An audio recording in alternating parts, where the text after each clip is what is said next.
Do you ever argue with compliments, telling yourself they don't count or weren't deserved? That's discounting the positive, a thinking trap. And in this video, I'll show you how to start shifting it. This thinking trap undercuts your confidence and self-worth. It makes you less likely to try new things or to believe you can do things well. It prevents growth and change. It can cause you to doubt yourself and your abilities. And here's the thing that I think is the saddest piece, the piece that makes me angry on your behalf.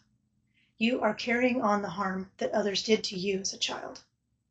You know better than anyone how hurtful it is when someone important to you invalidates something you've done. With this thinking error, you are now invalidating yourself. And I want better for you.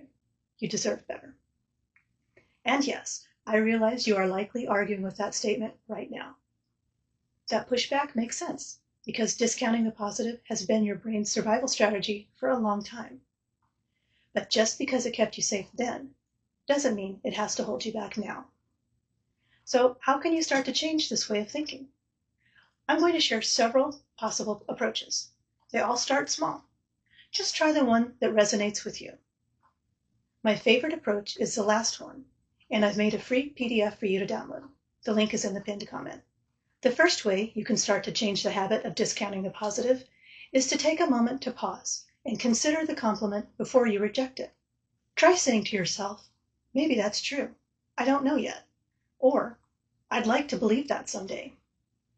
You can also say to yourself, I'm having the thought that they are just being nice, or however you're explaining away the positive.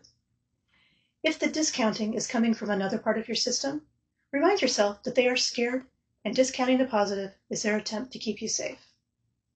You might ask that part with genuine curiosity. What feels threatening or unsafe about believing something positive? You can also consider the source. If praise comes from someone who knows you well, or from an expert in that area, maybe it deserves more weight. Ask yourself, would I dismiss this if it were a friend's success? Did I put in effort that contributed? Could my doubts be old survival fears rather than reality? Another way to start to free yourself from this thinking trap is to keep a list of maybe true things, compliments, progress, kind moments you don't fully believe yet, but want to. And finally, another way to start unlearning this thinking trap is to imagine a pie chart. Inside the circle are all the reasons for your accomplishment. Now, how big is the slice you're willing to give to your own effort? The slice that says, I did this, I deserve this. Maybe it's only 2% right now. That's okay. Even a tiny slice is a beginning. And it may be more credit than you've ever allowed yourself before. Over time, you may notice that slice grows slowly. You're used to focusing on all the reasons it couldn't be true. Choosing instead to notice the part that is true, even if it's small, is already a big change. In the first video, I talked about how discounting the positive can keep people stuck.